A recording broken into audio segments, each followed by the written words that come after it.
Hai, kenalin, nama gue Okta. Kali ini gue mau cerita tentang pengalaman nyokap gue waktu lagi mengandung gue.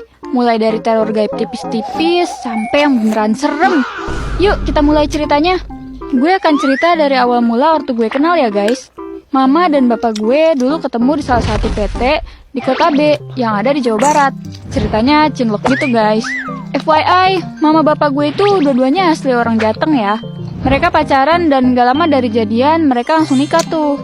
Pada saat itu, mama dan bapak gue belum punya rumah guys. Karena mereka merantau juga kan dari Jateng. Akhirnya mereka mutusin buat ngontrak lah berdua. Selang beberapa bulan, mama gue hamil anak pertama. Tapi sayangnya, di kehamilan anak pertama itu mama gue keguguran. Sedih banget guys. Jelas aja, mama gue bener-bener sedih waktu itu. Secara, itu anak pertama yang pasti udah ditunggu-tunggu kan sama mereka. Terus bapak gue pun mutusin kalau anak pertamanya harus dimakamin di kampung halaman bapak gue. FYI, mama sama bapak gue tuh cuman beda kota doang ya guys di Jateng. Akhirnya mereka pergi ke kampung halaman bapak dengan membawa berita duka itu. Dan dimakamkanlah jenazahnya di sana. Gak lama setelah pemakaman itu, mereka mutusin buat pulang ke kota B. Karena harus balik kerja juga kan. Terus karena mama bapak gue gak mau berlarut-larut atas kehilangan anak pertama, mereka mutusin buat pindah kontrakan. Mungkin supaya suasananya beda dan gak kebayang-bayang lagi sama momen jelek itu. Selang beberapa bulan, ortu gue pindah kontrakan. Akhirnya mama gue pun hamil lagi tuh. Nah, kali ini mama gue mengandung gue. Jelas mereka seneng banget lah. Tapi kebahagiaan mereka ada aja gangguannya. Sedikit-sedikit, teror demi teror terus berdatangan. Awalnya mama gue mulai bisa ngelihat hal-hal yang gak wajar. Mulai dari sekelebat bayangan-bayangan di sudut rumah. Lama-lama, mama mulai ditampilin wujudnya, satu persatu. Mereka seolah mau ganggu mama. Dan ini gak cuma satu macam aja jenis penampakannya guys. Beragam banget. Dari kunti yang beda outfit, baju merah, baju putih, kunti muka hancur, sampai yang hantu gak berkepala. Belum lagi, hampir setiap malam, mama selalu dapat gangguan dari suara tangisan, barang-barang yang jatuh, atau seolah dilempar sendiri. Terus kadang juga ada barang-barang yang pindah tempat jauh banget. Padahal barang itu berat dan gak mungkin pindah sendiri. Karena hal itu, mama jadi sulit tidur tiap malam, sampai azan subuh. Kata mama, di masa itu perutnya juga sering sakit, kayak panas gitu. Dan bagian pinggangnya juga kerasa kayak ditusuk-tusuk paku. Belum lagi stres secara psikologis yang harus mama hadapi. Karena semua itu, mama gue sampai bener-bener lemes banget. Karena harus nahan sakit di bagian perut. Dan entah kenapa, kejadiannya selalu dari jam 10 malam sampai azan subuh. Bayangin, selama itu mama harus nahan sakit. Bapak gue ngerasa kalau ini semua udah gak beres. Dan akhirnya beliau mutusin buat manggil ustadz yang emang lebih ahli dan paham untuk menangani kasus kayak gini. Setelah ustadz itu datang dan meriksa mama, kata ustadznya, mereka mau janin yang ada di dalam perut mama.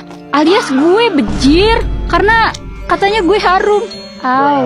Akhirnya Pak Ustadz langsung bertindak lah.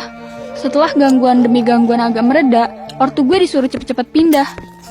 Nah, karena mereka bingung harus pindah kemana, secara itu kan mendadak banget ya. Akhirnya ortu gue mutusin buat tinggal sementara di rumah ortu mama gue. Dan bapak gue pun setuju. Walaupun harus bolak-balik Jabar Jateng juga sih karena pekerjaan.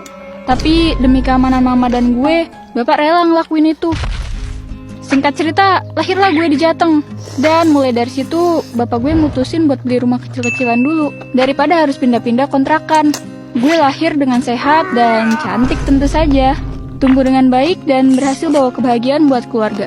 Sampai akhirnya, di usia gue yang 1 bulan, gue dibawa balik ke kota B. Mama pikir gak akan ada lagi hal-hal mistis yang mengganggu.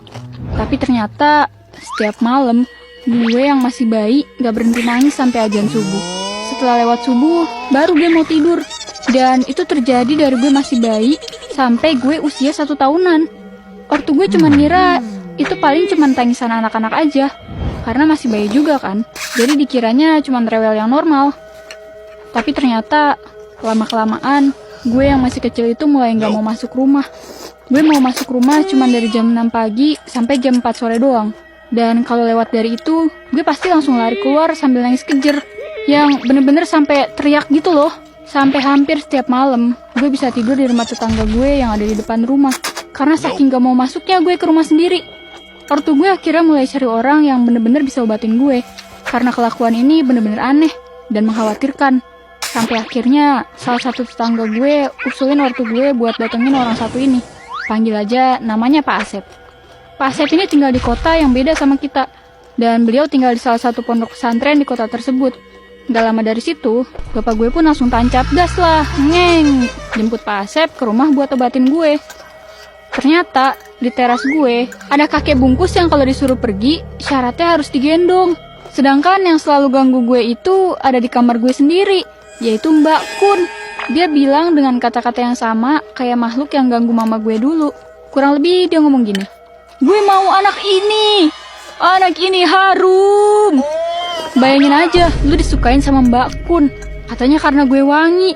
Skill yang nempel di badan gue bukannya skill buat menarik mas-mas tampan Korea, malah skill buat menarik setan, anjir. Mereka semua diusir secara paksa lah sama Pak Asep itu. Terus dimasukin lah ke dalam botol. Dikasih segel yang lebih mantep dari segel Edo Tensei.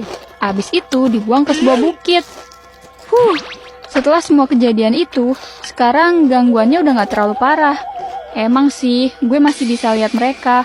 Tapi gak sesering dulu. Mereka juga kadang jadi lebih sering datang ke mimpi gue. Dengan ancaman-ancaman mereka yang beragam itu. Tapi gue udah gak peduli. Karena gue udah punya senjata buat lawan mereka. Yaitu doa. Gue juga jadi lebih sering sholat dan doa surat-surat pendek sebagai perlindungan mandiri. Alhamdulillah, dengan semua upaya itu, gue udah jarang ngalamin hal-hal mistis lagi, guys. Buat teman-teman yang pernah ngalamin hal mistis kayak gue, mungkin bisa dicoba dengan lebih khusyuk ibadahnya dan berdoa dengan benar-benar berserah diri kepada Yang Maha Esa. Karena Tuhan adalah sebaik-baiknya penolong. Gila, quotes of the day, bro. Sekian cerita dari gue, semoga hari kalian selalu baik ya. Sampai ketemu di cerita GPC lainnya. Bye!